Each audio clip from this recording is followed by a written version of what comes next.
Hello everyone, my name is Mindy Gower and this is my Module 11 for EDL 854, Educational Finance.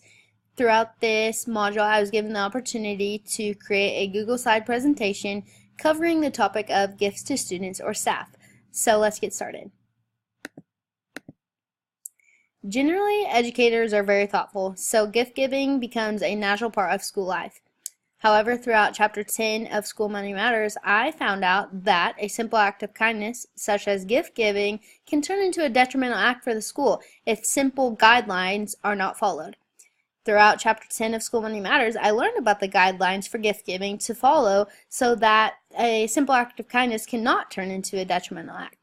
These guidelines are always to remember that school funds are not yours to loan, borrow, or to give away. And another question to ask yourself when you are giving a gift is, does the item leave the school when the teacher transfers or terminates? As long as you follow these guidelines for gift giving, then you're going to be in the clear.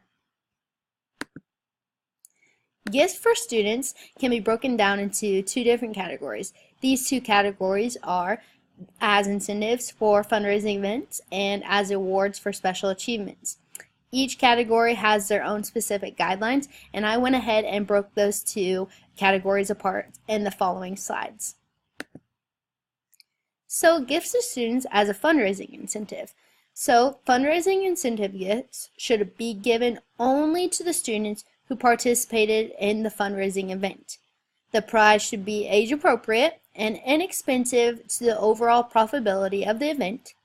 And in addition, the gift should not favor one group of students over the other. As long as these guidelines are followed, then these gifts can be given to these students. The next category about gifts to students would be special achievement awards.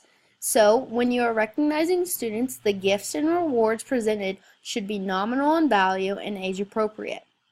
When you are trying to find funding for those awards, they can be taken out of general funds, donations, or athletic funds if it deals with sports. Some things to remember. When giving gifts, remember to keep public opinion in mind. You do not want to give the impression that school money is being spent recklessly. Following gifts to students, I learned about the gifts to staff. The giving of gifts to staff members should be guided by written procedures and coordinated by a committee. That is a very simple rule to follow throughout your school. Just like the students giving gifts to students, the categories were broken down, and the same thing happens with the gifts to staff. These categories are special occasion gifts, fundraising incentives, and all staff gifts.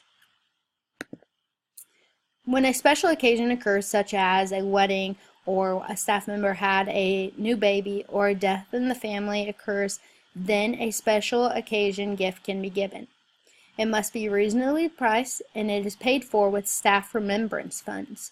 The staff remembrance fund is controlled by a committee that meets once or twice or 3 times a year. I figured that out throughout School Money Matters, but I also went and talked to my school committee that is in charge of these types of activities.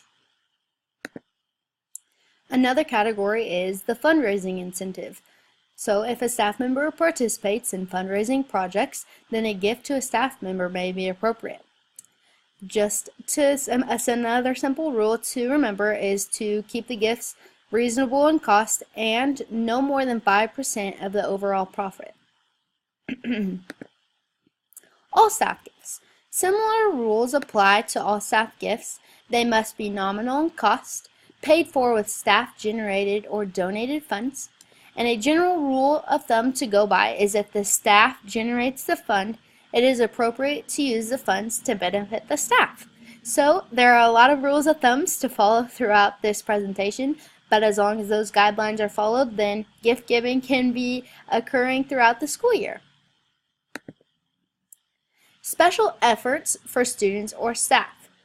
On the rare occasion that a school holds a fundraising event to benefit a staff member or a student who is coping with illness or another catastrophic event, it is a good idea to seek advice from your district accounting department before doing so.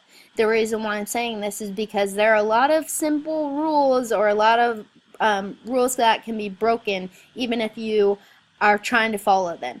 So the best thing to do, though, or the best approach to do this is to go through the PTA, because the PTA can give you funding or can give you money to help you do this event, or to just go ahead and give a gift to that staff member or to that student.